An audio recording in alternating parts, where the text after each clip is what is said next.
De la right, my MVVs, welcome.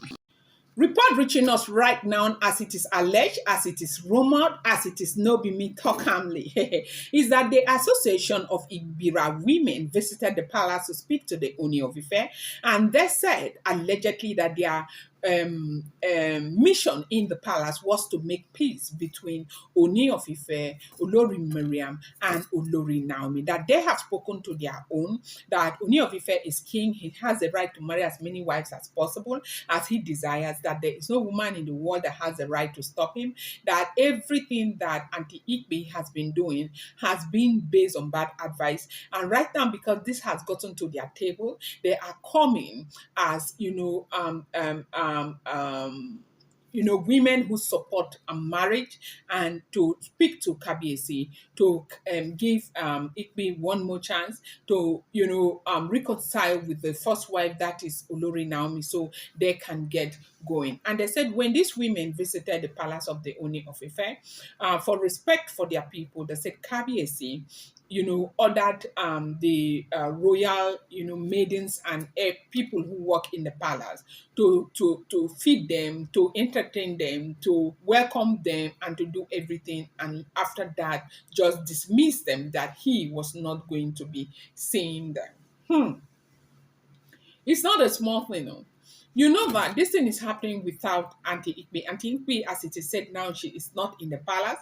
They said that she's not feeling well. Something is plaguing her. Whenever she comes into the palace, something will be scratching her and all of that. So for now, she is outside the palace. She's not in the palace of the Ooni of Ife, even though she is right there in Ile Ife. She's doing her duties. She's carrying out her duties very well. But when she comes into the palace, that thing happens to her.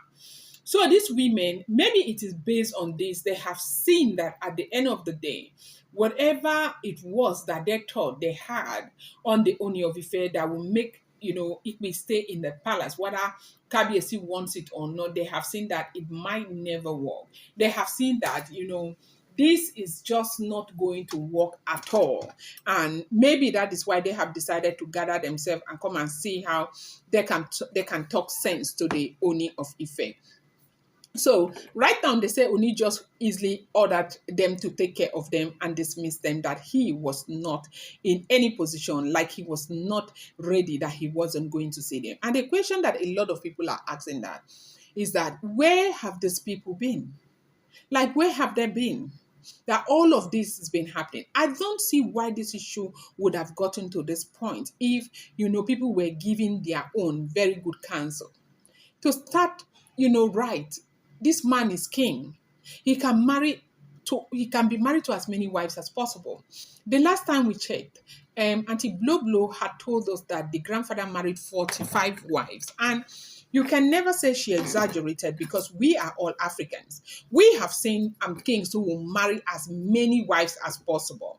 They will get married or give birth to so many children. We see all of these things happening in South Africa.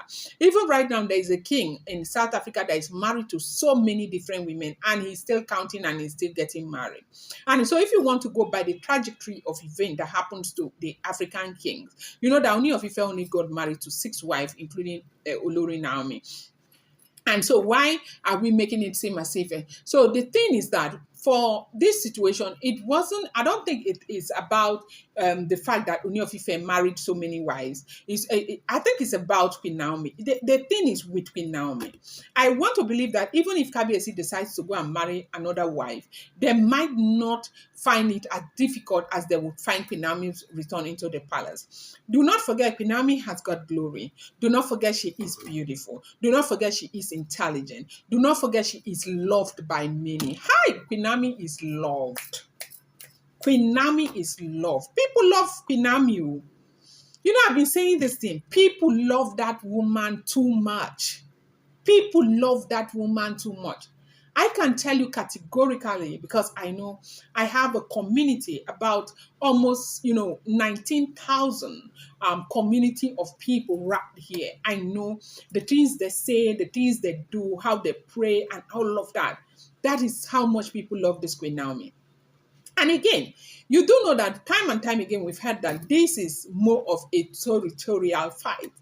Queen Naomi is born again. She is a born again Christian. She is a woman who is fighting for what is right. And if you know, you know. Anybody who is standing for what is right is always having these issues that Queen Naomi is having. So the fact that they do not want Queen Naomi in the palace is not just the Oloris. The Oloris are there, the elders are there. There are so many people who are fighting against Queen Naomi. And so this is the true issue. This is the problem that we have been facing. You know, it's not as small as it is alleged right now. They said that these women came to beg on their person's behalf, that's Auntie B, that whatever had transpired in the palace can never transpire again. That after Oni gave instruction that they should feed them and dismiss them, it was some of the elders that even saw them. They were telling them Kabiesi is indisposed right now to talk to them. Kabiesi cannot see them right now. Kabiesi cannot do this. Kabiesi cannot do that. And they knew very well that Kabiesi didn't want to see them.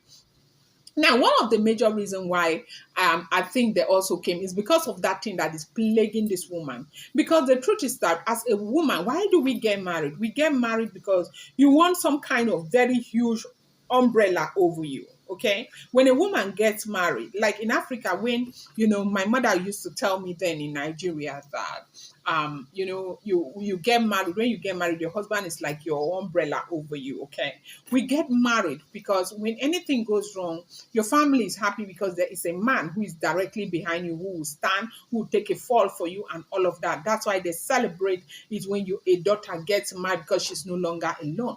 But right now, that case for Auntie B is different. These things have been scratching her the entire time and whatever. This man is keeping quiet. Kabiyesi, from what we heard, allegedly as it is rumored, that he is keeping quiet, he's not even saying a word. And so for it to have gotten to this point, it's almost as if that umbrella that is over your head has been removed. And that's a painful situation for anybody and any family. And I guess that is the reason why they are coming and they are pleading. They are trying to see what they can do to, remedy the situation. And Kabiyesi is unwilling to see anybody. They say this issue, Kabiyesi has been very unwilling to talk about it. He's not bothered. He's not shaking. He's not even worried about anything. Sheda said that they have power. Let them come and stand with a man that they call Arole Oduduwa, the first son of the gods. People who are even Yoruba, they are even supposed to know this more than us who are only just reading history, who are only fascinated about the history of the Yoruba people. When you go through history, you see the things that this man is not supposed to be played with. And if all the information that we keep getting on social media, because I've told you, I don't live with the Ooni of Ife. I don't live with them. I'm not related to them. I am just a blogger, okay? And these are all alleged, rumored, no be me talkamly information, okay? And so if everything we keep hearing is the truth, do you know that there's been so much disrespect? And it's enough. Enough is enough. They said that was how Kabiyesi just dismissed them and refused to see them. I'm going to bring you more update. Appreciate you guys so much. Thank you.